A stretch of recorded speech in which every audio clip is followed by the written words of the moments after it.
Olá, meu nome é Ayrton Mário da Silva, sou pernambucano, recifense, da Zona Norte, região onde está mais concentrada, né, a parte afro da cultura pernambucana, e onde eu tive o privilégio, né, de nascer e crescer.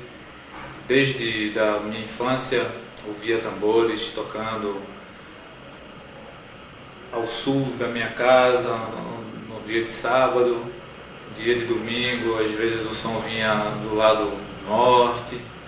E à medida que fui crescendo, fui ficando curioso, né, de saber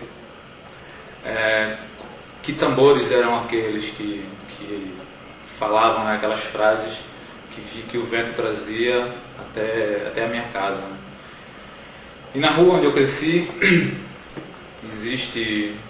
hoje não existe mais, mas existia um terreiro, e que cada mês tinha as festas, né, dos orixás, os toques, só que aconteciam à noite, e tinha muita curiosidade de chegar perto, né, porque o tambor também falava frases, e que eu achava que se eu escutasse aquelas frases mais de perto e visse que instrumentos eram aqueles, eu acho que eu iria entender bem mais cedo, né, o que aquelas frases estavam dizendo.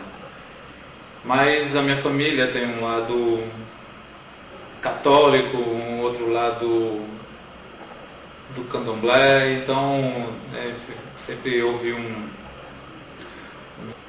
uma barreira, né, uma barreira para que eu conseguisse me aproximar desse terreiro da minha rua. Mas aí, quando eu fui ficando adolescente, né, ganhando mais liberdade, o argumento que falava para minha família é que eu precisava conhecer o bairro, né, para não conhecer as áreas mais perigosas, as menos perigosas, para traçar um percurso para quando eu fosse para a escola, quando eu fosse para um outro lugar. Então, com esse argumento, eu fui ganhando liberdade para explorar as ruas. E aí foi inevitável ir atrás da origem daquele som, né, daquele batuque. E foi aí que eu tive contato com o maracatu elefante, com o maracatu estrela brilhante, com o afoxé e Lady Eba, que ficam todos na região do Alto José do Pinho, que é bem próximo de onde eu nasci e cresci. E atrás da minha casa tem o Morro da Conceição, onde no passado existiam muitas rodas de coco, e hoje em dia existe a escola de samba, a Galeria do Ritmo, e também inevitavelmente acabei sendo atraído, né, por esse outro batuque que tocava no quintal da minha casa. E aí fui crescendo, estava na adolescência, fui crescendo, fui prestando atenção, né, cada timbre, que eram muitos tambores e cada um falava uma frase diferente, cada um tinha uma voz diferente, um tinha uma voz mais grave, outro tinha uma voz mais aguda.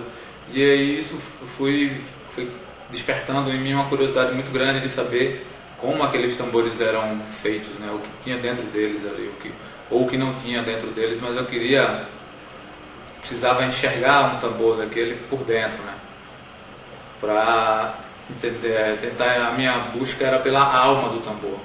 E é isso que eu falo hoje em dia nos tambores que eu faço, né, que o tambor é um ser que tem vida e tem alma. Então eu comecei a ajudar uns mestres ferramenteiros dessas nações de maracatu que eu tive contato, e também alguns mestres ferramenteiros que faziam instrumentos para alguns terreiros que ficavam no entorno da minha casa. E aí foi quando eu vi o tambor por dentro e vi que aquilo era o que eu queria fazer, era como se eu tivesse vindo para cá, para esse plano material, para fazer aquilo, para construir, para dar vida àqueles tambores. E isso foi que me trouxe até a Casa do Tambor, que é esse ateliê que eu estou à frente, né, hoje em dia, que tem essa preocupação de produzir tambores sagrados, mesmo que eles não sejam utilizados sempre em rituais sagrados. Mas os tambores, para mim, sempre foram e sempre serão sagrados. Merecem todo o respeito e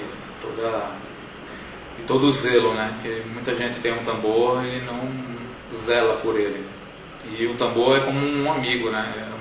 Se a gente não zelar por eles não vão se preocupar tanto com quando a gente precisar deles, precisar de uma ajuda deles.